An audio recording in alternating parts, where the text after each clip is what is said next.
All right, so one of the first things you need to ask yourself is which foot should you jump off of, right? Now, you might always start your races with your left foot forward, or you might start your race or you're running with your right foot forward. That doesn't necessarily mean which foot you should typically jump off of. Now, there's an outdated philosophy or concept where you would have athletes stand here looking this way with their feet together, and the coach would come up and they'd push them in the back and they'd fall forward, and whatever foot you step forward with would be your jumping foot. There's a couple problems with that, and that's what I used to do before I attended a USATF training course. It was really amazing, and they started saying, hold up, let's rethink this, because for one, you're pushing someone in the back, whiplash, they're not prepared for it. We don't really want to be doing that. It's kind of archaic, right? There's actually a better way that'll give us a more accurate understanding, and that is the jump test. So with a lot of my athletes, I don't have anyone out here with me, but I'll have them stand probably right about here, and I'll stand maybe 10, 20 feet away. I'll hold my hand up, and I'll have them run and jump off one foot and touch my hand. Okay, now I don't have anyone with me, so I'll just demonstrate.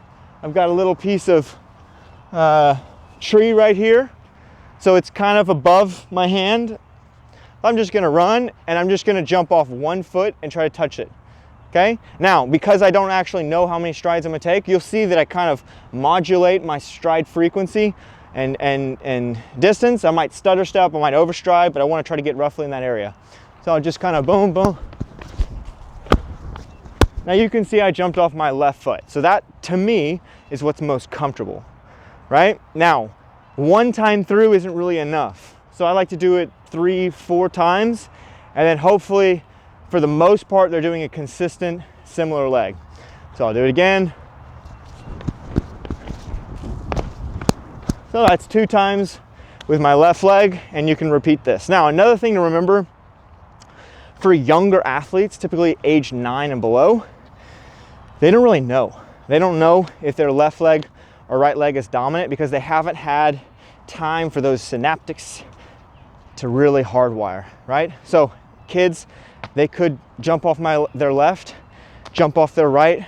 Both of them is probably pretty accurate, but we want to try to get them as confident and comfortable as possible. Now, another way to think of this is a power stable leg and a skill leg. So think if I have a ball right here, okay? And I want to kick this ball. So which foot do I plant with and which foot do I kick with?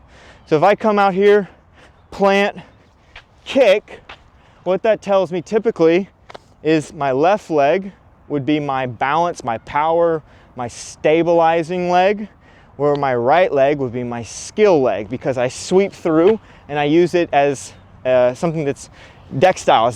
It's my skill, right?